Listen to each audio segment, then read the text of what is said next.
Boa noite, meus amados. Estamos aqui nessa quinta-feira, dia 20 de maio de 2021, para mais uma live e hoje a segunda parte dessa série de estudos, as diferenças entre a velha aliança e a nova aliança, entre o Velho Testamento e o Novo Testamento. Quero mandar aqui um abraço, para todos os irmãos e irmãs amados da IHM e toda a minha família querida, meus amigos, É um prazer estar aqui e poder ministrar essa palavra do coração de Deus para o teu coração. Eu creio que o ensinamento de hoje, somado com o de terça, vai abençoar muito a sua vida, muito. Tenho certeza disso. Abre o teu coração, pega aí a sua Bíblia, vamos hoje meditar na palavra, vamos hoje nos aprofundar nesse assunto tão importante. Quero aqui manifestar minha gratidão a Deus, porque Ele nos deu mais um dia de vida, durante todo esse dia o Senhor esteve conosco, nos sustentando, nos guardando, nos amparando, e a gente tem que ser grato ao Senhor todos os dias, todos os dias. E eu quero convidar você nesse momento a fechar os vossos olhos, e abrir o coração e vamos orar ao Senhor. Fecha os seus olhos aí, una a tua fé com a minha. Pai celestial, Pai glorioso, Pai bendito, em nome do teu amado Filho Jesus, Pai, eu te dou toda a honra, eu te dou toda a glória, eu te dou todo o louvor. E eu te agradeço, meu Pai, te agradeço pela tua bondade, pela tua fidelidade e pelo teu amor.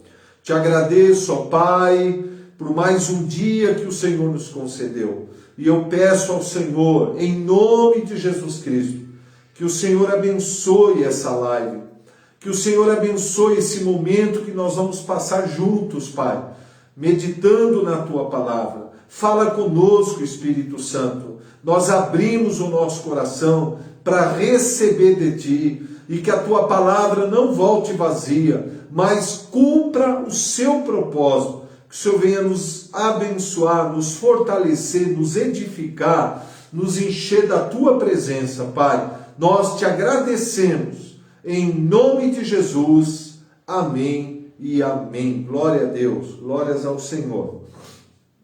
Eu vou pedir nesse momento que você abra comigo agora a sua Bíblia no livro de Gênesis, no capítulo 3, versículo 15.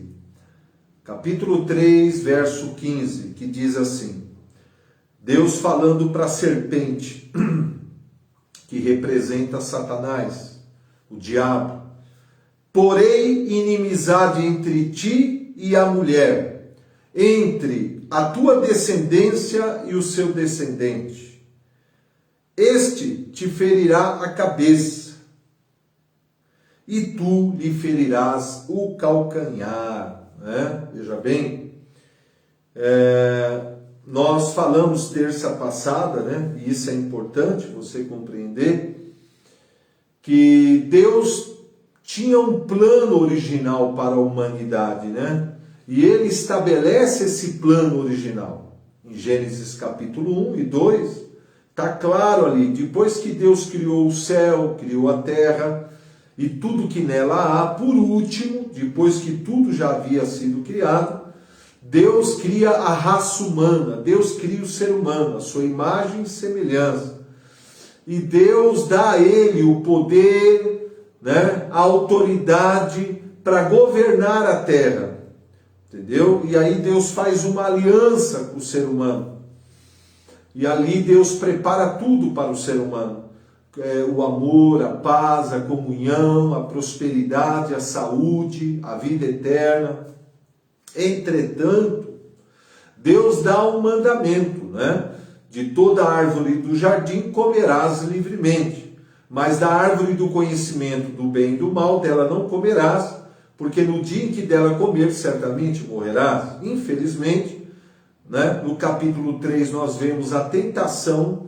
Eva foi iludida, seduzida pela serpente, que representa Satanás, né, usada por Satanás. Infelizmente, ela dá ouvido ao inimigo, come do fruto. Adão, por sua vez, também come, induzido pela mulher, né? E ambos, então, morrem espiritualmente. São expulsos do jardim do Éden. E quebra-se a comunhão com Deus. E o pecado desencadeia uma série de consequências terríveis, né? Terríveis para a humanidade. A morte espiritual, a morte física, a enfermidade. Como diz Romanos 8, a lei do pecado e da morte começa a operar na terra e em tudo que há na terra, todo ser vivo, né? Por isso que todo ser vivo tem tempo de nascer e tempo de morrer, infelizmente. Plantas, né? Animais selvagens, aves, peixes, répteis, os seres humanos, por causa da lei do pecado e da morte, em decorrência do pecado, né? E uma série de outras consequências, como nós já falamos, né? Aí no capítulo 3, né, Deus então traz sentenças condenatórias para o homem, para a mulher, para a terra, né, que estava debaixo da autoridade do homem, e também para a serpente. E junto com a sentença condenatória para a serpente, que representa aqui, que é o diabo, né? Deus traz uma promessa de redenção. Ele diz, olha, da semente da mulher virá aquele que vai esmagar a cabeça da serpente, né? Vai ser ferido no seu calcanhar, né? Representando aqui, tipificando, né? Apontando então, simbolizando os cravos que furaram os pés de Jesus e as suas mãos e o seu lado, né? Entendeu? E aqui tem uma promessa aqui, né? Uma palavra profética, uma promessa de que da própria semente da mulher, dessa mesma mulher, né, que foi enganada pela serpente, né, da descendência dela, virá o Salvador, o Redentor da humanidade, né? Que nós sabemos que é Jesus, né? Nós sabemos que é Jesus, entendeu? E a partir, né?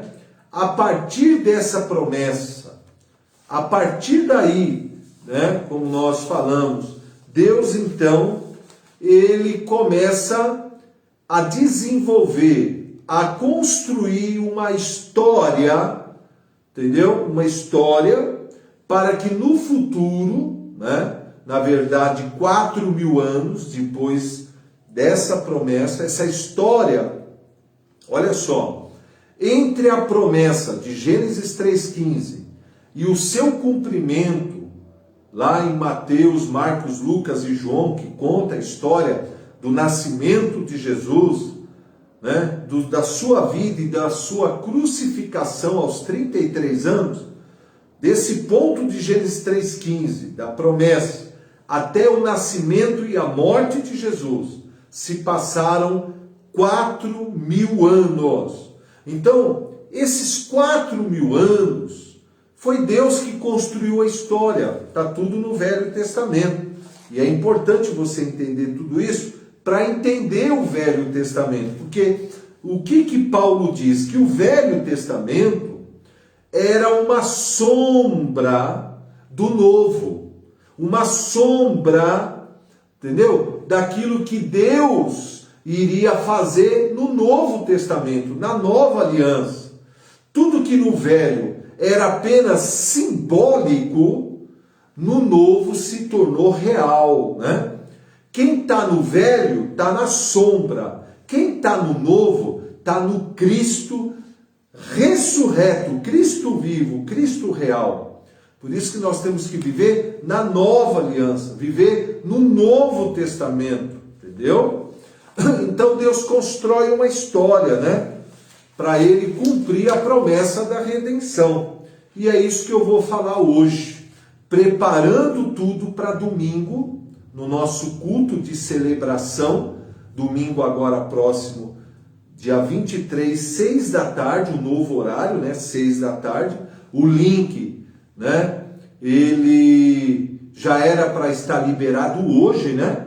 Mas amanhã, sem falta, a gente libera o link. O Rodolfo vai liberar o link, aí você vai poder se inscrever. Né? Então, a partir de Gênesis 3,15, após o dilúvio, né? Após o dilúvio, Deus então começa a trabalhar na história. Porque Deus traz o juízo do dilúvio, como nós explicamos, de toda aquela população que vivia no pecado, na rebeldia, e que tiveram a chance de receberem a salvação e se arrependerem, não deram ouvido à pregação de Noé, né, que tipifica aqui a igreja que prega o evangelho. Aquela população foi dizimada, sobrando apenas Noé e toda a sua família, e um casal de cada espécie dos animais, para preservar a criação. Então Deus faz uma aliança com Noé, né? E Deus, entendeu? Promete a Noé, né? Que ele deveria crescer. Deus dá um mandamento: se espalhem novamente pela terra, cresçam, se multiplicam, né? E Noé sabia que da descendência dele nasceria o descendente da mulher, nasceria o Salvador, o Messias, o Redentor. Depois de Noé, da história de Noé, sua família começa a se multiplicar, eles começam a se espalhar, né, pela terra. Então vem a fase, a partir de Gênesis 12, dos patriarcas, né, descendentes de Noé. Que o primeiro foi Abraão. Deus vai lá em Ur dos Caldeus, se revela a esse homem que vivia no meio da idolatria, faz uma aliança com Abraão, né, que na verdade era Abrão, né, que significa pai exaltado, e Deus faz uma aliança com ele e dá um mandamento para ele, em Gênesis 12, sai da tua terra e da tua parentela, e da casa do teu pai, e vai para a terra que eu te mostrarei. Então Deus manda ele sair de Ur, dos caldeus, lá da Mesopotâmia, né? E manda ele descer até Israel, ali, que hoje é até a Palestina, a terra prometida, né? Canaã. E Deus dá uma promessa para ele. Olha que interessante, um propósito. Abençoarei os que te abençoarem, e amaldiçoarei os que te amaldiçoarem. Em ti, ou seja, do seu descendente, serão benditas todas as famílias da terra, e darei à tua descendência a Canaã, a terra prometida. Glória a Deus, né?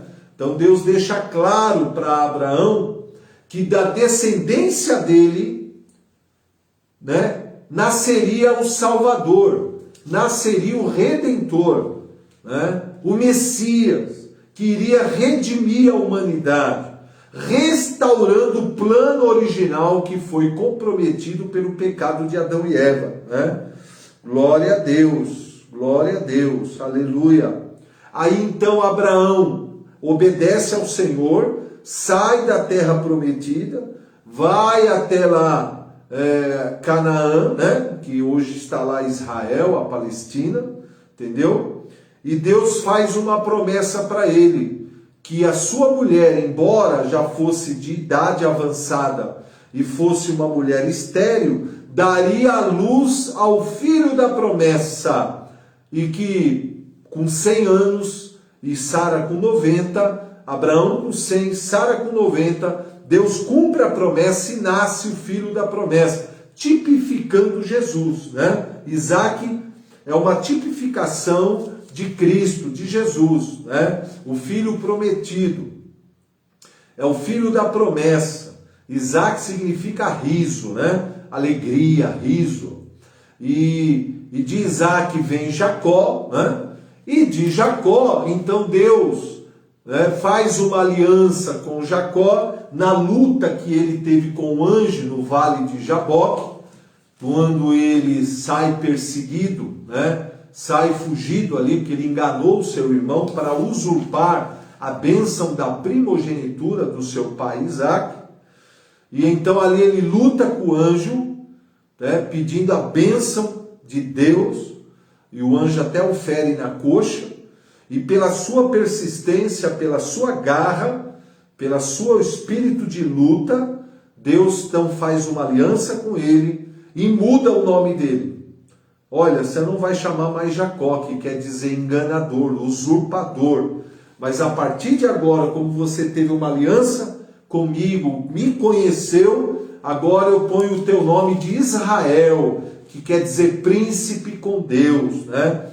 E a partir da aliança com Jacó, entendeu? Agora Deus, né? Jacó teve muitos filhos, e então Deus, através dessa aliança e da mudança do nome de Jacó para Israel, a partir desse momento, Deus então para de tratar com pessoas individuais, Abraão, Isaac, Jacó, Noé.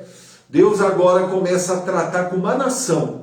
Deus escolhe uma nação. Aí você começa a ver uma mudança na história do Velho Testamento. Então Deus começa a tratar com uma nação. E os filhos de Jacó e alguns de José se tornam então as 12 tribos de Israel, né? Como se fosse 12 estados, 12 tribos de Israel. A nação escolhida, entendeu? A partir dos descendentes de Jacó, que sofreram uma escravidão no Egito, e sofreram ali durante 400 anos no Egito. Eles clamaram ao Senhor, ao Deus de Abraão, de Isaac e de Jacó.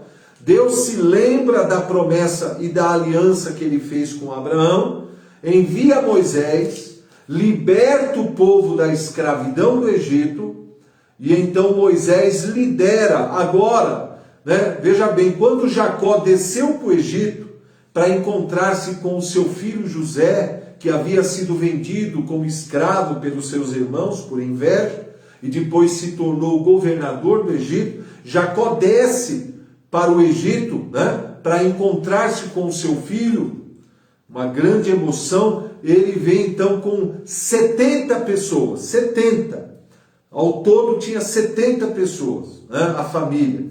Ele veio e se estabeleceu na terra de Gósen, ali no Egito.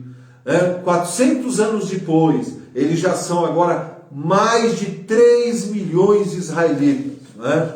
Libertados com braço forte por Jeová, né? Através da liderança de Moisés.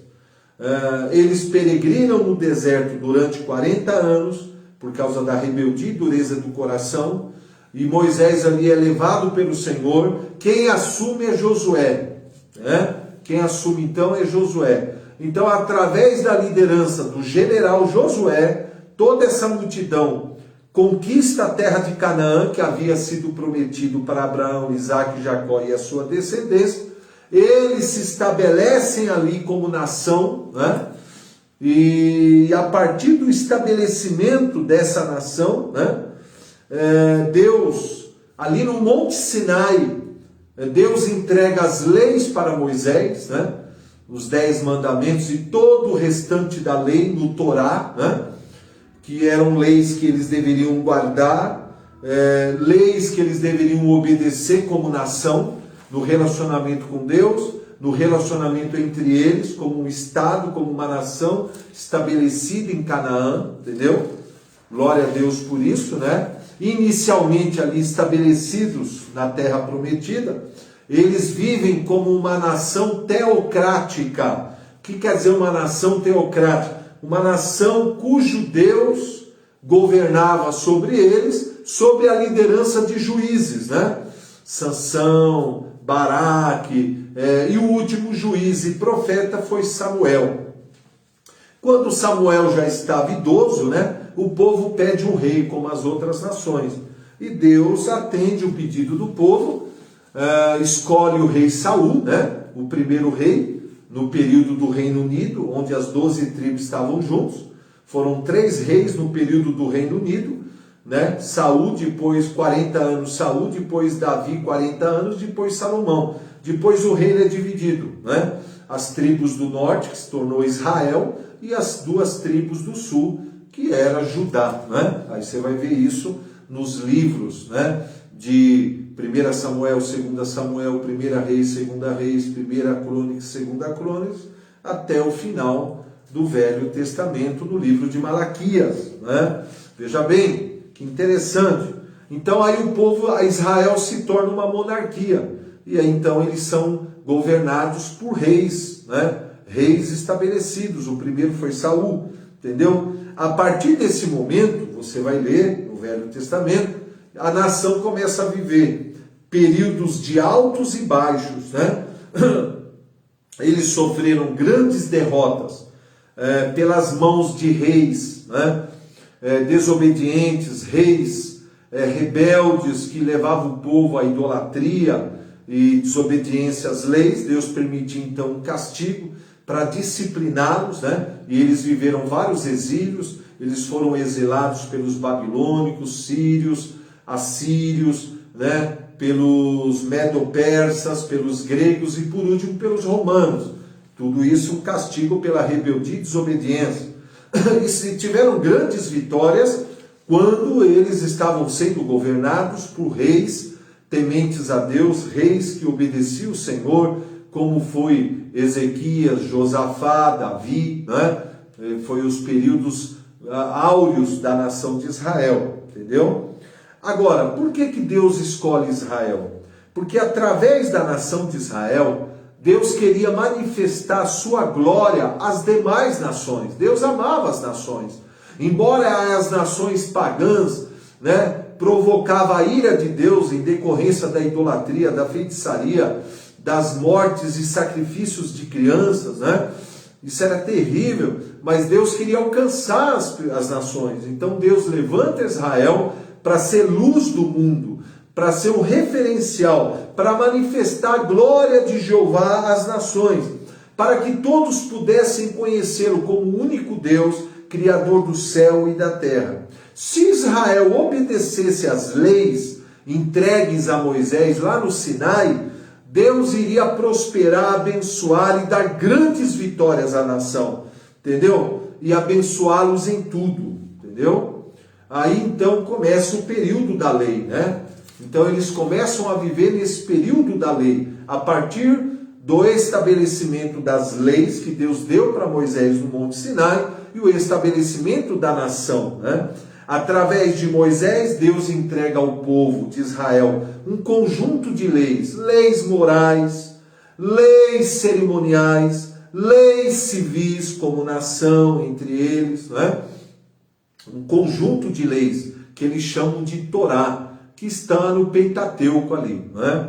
Entendeu? E segundo os judeus, a lei de Deus promulgada sobre o Monte Sinai, através de Moisés, segundo os judeus, né, é uma eterna e imutável constituição na expressão da perfeita vontade de Deus, da imutável vontade de Deus.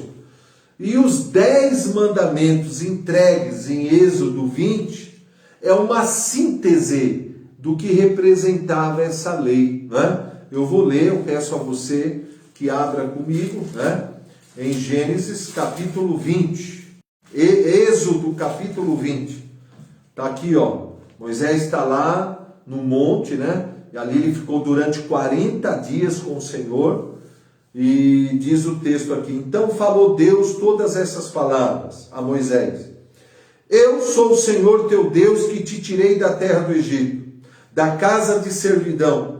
Não terás outros deuses diante de mim. Não fará para ti imagem de escultura, nem semelhante alguma do que há lá em cima no céu, nem embaixo na terra, nem nas águas debaixo da terra. Não as adorarás, nem lhe darás culto, porque eu sou o Senhor, o teu Deus, Deus zeloso, que visito a iniquidade dos pais dos filhos até a 3ª e 4ª geração daqueles que me aborrecem. E faço misericórdia até 1000 gerações daqueles que me amam e guardam os meus mandamentos. Não tomarás o nome do Senhor teu Deus em vão, porque o Senhor teu Deus não terá por inocente aquele que tomar o seu nome em vão. Lembra-te do dia de sábado para o santificar. 6 dias vocês trabalharão e farão toda a vossa obra, mas o 7º dia é do Senhor, é sábado do Senhor, o teu Deus. Não farás nenhum trabalho, nem tu, nem o teu filho, nem a tua filha, nem o teu servo, nem a tua serva, nem o teu animal, nem o forasteiro das tuas portas para dentro. Porque em 6 dias fez o Senhor o céu e a terra, o mar e tudo que nela há, e ao 7º dia descansou. Por isso, o Senhor abençoou o dia de sábado e o santificou. Honra teu pai e a tua mãe, para que se prolongue os teus dias na terra que o Senhor teu Deus te dá. Não matarás, não adulterarás, não furtarás, não dirás falsos testemunhos contra o teu próximo, não cobiçarás a casa do teu próximo, nem a mulher do teu próximo, nem do seu servo, nem da sua serva, nem o seu boi, nem o seu jumento, nem coisa alguma que pertence ao seu próximo. Olha que interessante. Isso é importante. Veja bem. O Torá é um conjunto de leis, tá? Está em Levítico, Deuteronômio, entendeu? Depois você pode ler. Que era para governar o relacionamento deles com Deus e o relacionamento deles com o próximo, como nação, e também com as outras nações, com os estrangeiros também. Agora, a síntese de todo esse conjunto de leis são os 10 mandamentos. Agora, vale ressaltar aqui, é importante você entender, que dos 10 mandamentos, os primeiros 4 mandamentos, né, se referem à atitude, ao relacionamento que eles deveriam ter para com Deus, né, que seria não ter outros deuses além de Deus. Deus não aceita, né, o politeísmo, né, que você venha adorar outros deuses, porque ele exige devoção única a ele, porque ele é o único Deus, né? Não existe vários deuses, ele é o único Deus. Então, ele diz também que nós não deveríamos fazer imagem de escultura, nem cultuar essas imagens, nem adorar, né? Não adorar, não prestar culto, e não tomar o nome do Senhor em vão, e guardar o sábado. Depois nós vamos explicar melhor domingo, né? Que o sábado prefigurava o nosso descanso em Cristo na nova aliança. Hebreus capítulo 3 e 4. Jesus é o nosso sábado. Colossenses 2, do 8 ao 23. Então, os primeiros 4 mandamentos se referem a Deus, né? Nossa atitude para com Deus. Agora, os 6 restantes mandamentos seria a nossa atitude para com o próximo, né? Não honrar pai e mãe, não matar, não adulterar, não furtará, não dizer falso testemunho contra ninguém e nem cobiçar nada que é dos outros. Não ter inveja, não ter cobiça do que é dos outros, né? Então aí os 6 mandamentos se referem ao amor ao próximo e o respeito que nós devemos ter com o próximo. E os primeiros 4, o nosso amor a Deus e o nosso respeito para com Deus. É interessante, né? Veja bem, e você vai perceber em Deuteronômio capítulo 6, tá? Que Deus resumiu a lei em 2 mandamentos. Depois Jesus fala disso lá nos evangelhos. Amar a Deus acima de todas as coisas, de todo o nosso coração, com todo o nosso entendimento, e amar ao próximo como a si mesmo. Jesus diz que quem guarda esses 2 mandamentos, automaticamente guarda toda a lei, né? Porque se você ama a Deus, você não vai fazer nada que entristeça o coração dele. Se você ama o teu próximo, você não vai fazer nada que entristeça ou prejudique o teu próximo. Isso é importante, né? Deus deixa claro isso. E também Deus deixa claro, lá em Deuteronômio 28, do 1 ao 14, Deus diz que se o povo de Israel obedecesse lá em Canaã todas essas leis, né, Deus iria derramar sobre eles todas as bênçãos que estão descritas em Deuteronômio 28, do 1 ao 14, todas as bênçãos. Eles seriam benditos ao entrar, ao sair, né? Deus iria abençoar os filhos, os descendentes, abençoar a família, abençoar finanças, tornar eles poderosos entre as nações. E se o inimigo viesse por um caminho, fugiria por 7. Olha aí. Do 1 ao 14, Deuteronômio 28. Agora, também o mesmo capítulo, dos versículos 14 até o 68, Deus também diz que se eles desobedecessem às leis, e viria sobre eles maldições, castigos, né?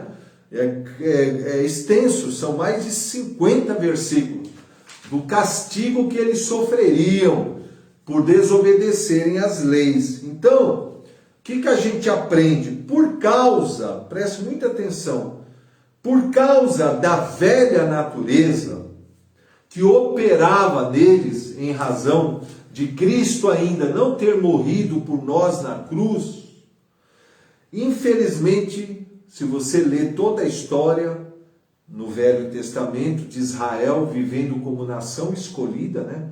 Eles falharam, eles foram rebeldes, eles quebraram as leis, eles desobedeceram às leis e por isso sofreram terríveis consequências como nação, né? E por que isso? Por causa da velha natureza. Quem está morto espiritualmente não vai conseguir obedecer a Deus. Olha o que Paulo diz em Romanos, do capítulo 8, verso 3. Olha que interessante. Romanos 8, 3. Abra a tua Bíblia aí. Romanos, capítulo 8, versículo 3. Diz o seguinte, ó.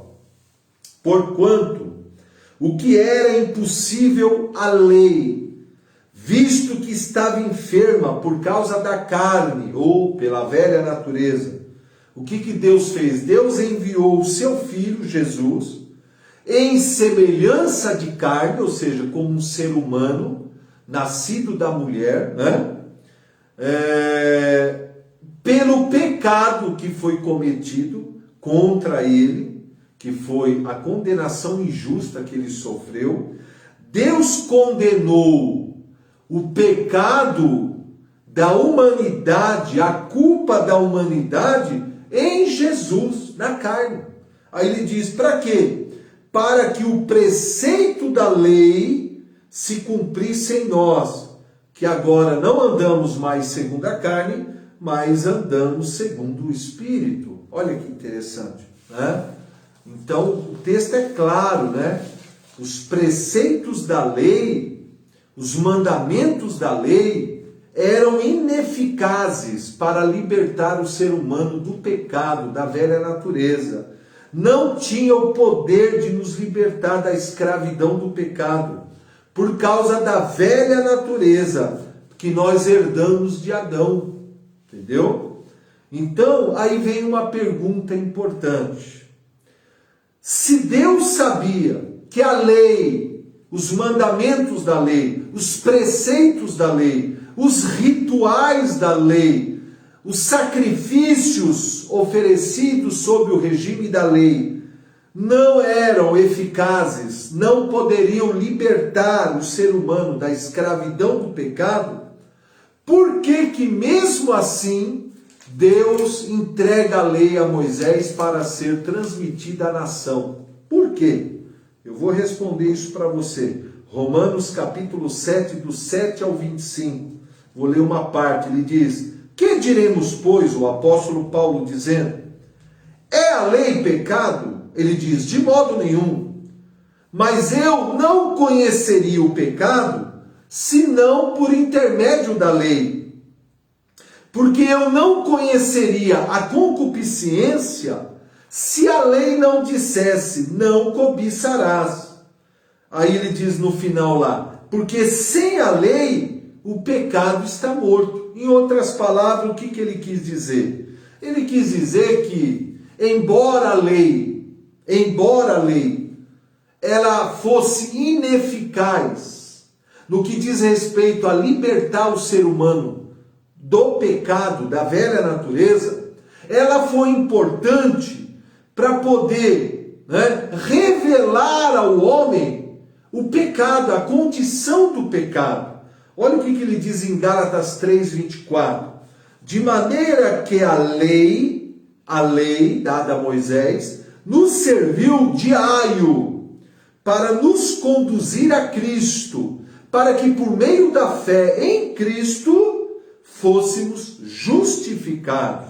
Então a razão pela qual a lei foi entregue ao povo era para que todos pudessem, aio quer dizer mestre, aio quer dizer ponte, que liga você a um outro lugar, né? Mestre que te ensina algo. Então a lei, ela veio como um aio, como uma ponte, né?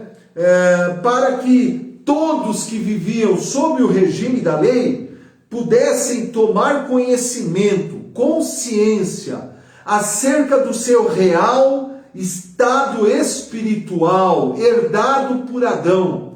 Qual era? Morto espiritualmente, separados de Deus, presos a uma velha natureza decadente que nós herdamos do nosso pai Adão. Então a lei, ela foi dada com esse objetivo, para que servisse como um mestre, um aio, para nos conduzir ao Evangelho de Cristo, nos conduzir a Cristo. E então, quando veio a fé em Cristo, quando veio o cumprimento de Gênesis 3,15, já não devemos mais, o texto é claro, viver subordinado, viver sujeito a esse aio, a essa lei. Por isso que Paulo diz em Romanos, o fim da lei é Cristo. O objetivo da lei é nos conduzir a Cristo para, que todos nós fôssemos justificados, para a justiça de Deus em Cristo Jesus. Aleluia, glória a Deus.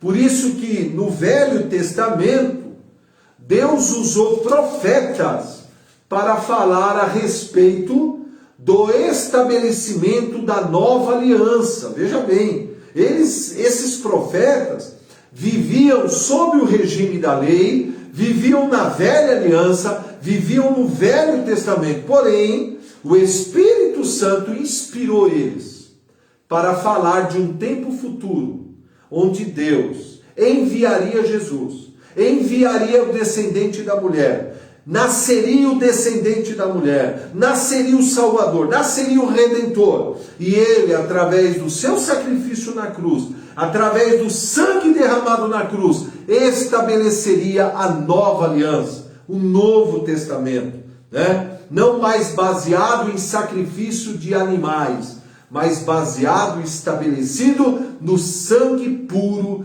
do Cordeiro de Deus, que é Jesus. Glória a Deus. Por isso que João Batista, quando olha para Jesus, ele diz, olha lá, o Cordeiro de Deus que tira o pecado do mundo. Aleluia, glória a Deus. Olha o que diz Isaías 31, a partir do 31. Eis aí vem dias, diz o Senhor, em que firmarei uma nova aliança. Preste atenção. Eu vou firmar uma nova aliança com a casa de Israel e com a casa de Judá. Glória a Deus. E essa promessa, ela se cumpriu há 2000 anos atrás e já está vigorando há 2000 anos a nova aliança. Por isso que quando Jesus morre na cruz, ele grita, está consumado. O que ele quis dizer? Encerrou-se aqui a velha aliança, o Velho Testamento, e se inicia a partir da ressurreição de Jesus a nova aliança. E quando muda a aliança, Paulo diz, muda-se as leis. Agora nós vivemos na lei da graça, na lei do amor, E nós vamos falar disso domingo, não perca o culto domingo. Olha o que diz também, dar-vos-ei um coração novo, e porei dentro de vós um espírito novo. Tirarei de vós o coração de pedra, e vos darei um coração de carne. Porei dentro de vós o meu espírito, e fareis que andeis os meus estatutos, guardeis os meus juízos, e os observeis. Ezequiel 36, verso 24 ao 28. Então, Deus usa aqui o profeta Isaías, Deus usa aqui o profeta Ezequiel, que viveram muitos séculos antes, né, do nascimento de Jesus, pela inspiração do Espírito. Então eles falam aqui que num tempo futuro nasceria o Messias, o Salvador, né? O Redentor, descendente da mulher, que morreria por nós na cruz, seria sacrificado em nosso lugar, pagaria o preço pelo nosso resgate, pagaria o preço pela nossa redenção e salvação, e estabeleceria a nova aliança. A nova aliança, o Novo Testamento. Para quê? Para restaurar tudo o que foi perdido por Adão e Eva lá no Jardim do Éden. O objetivo dessa salvação que Cristo conquistou para nós é restaurar tudo que foi perdido lá no Éden.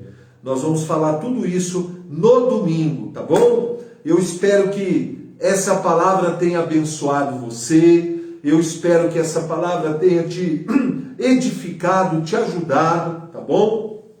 Glória a Deus por isso.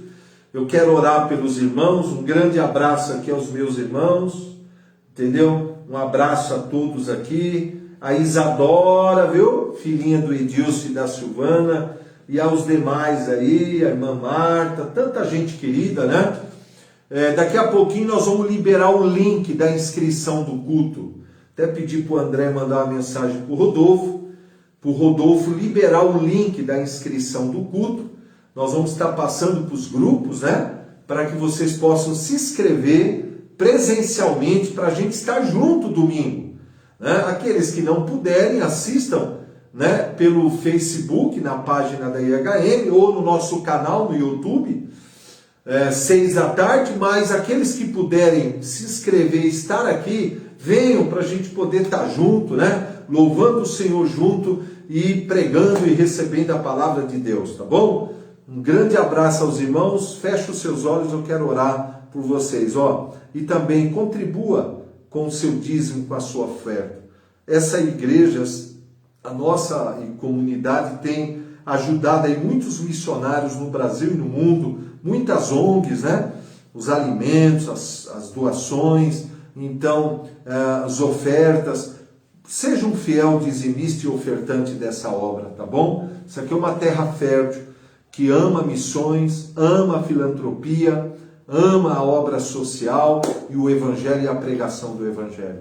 Pai querido, Pai glorioso, eu quero aqui te agradecer por essa oportunidade rica que o Senhor me concedeu. O Senhor abençoe a todos. Que essa palavra fique gravada na mente e no coração de cada um. Pai, confirma essa palavra em cada um, Pai. Derrama teu amor, derrama a tua unção, derrama o teu poder. Abençoa os meus irmãos, abençoa minhas irmãs. Que essa palavra venha grandemente abençoar cada um, Pai. Eu profetizo a tua bênção, cura, saúde, prosperidade. Que o Senhor venha operar poderosamente. Pai, levanta os enfermos dos seus leitos, Pai. O Senhor não mudou. O Senhor é o mesmo ontem, hoje e o será eternamente. É o Deus que salva, é o Deus que liberta, é o Deus que cura, é o Deus que transforma, é o Deus da provisão, é o Deus que levanta o caído, fortalece o fraco, salva o perdido e traz prosperidade ao teu povo, Pai.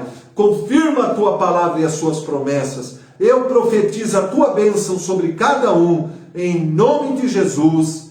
Amém e amém. Glória a Deus. Ó, um abraço aos irmãos. Até domingo, hein? 6 da tarde.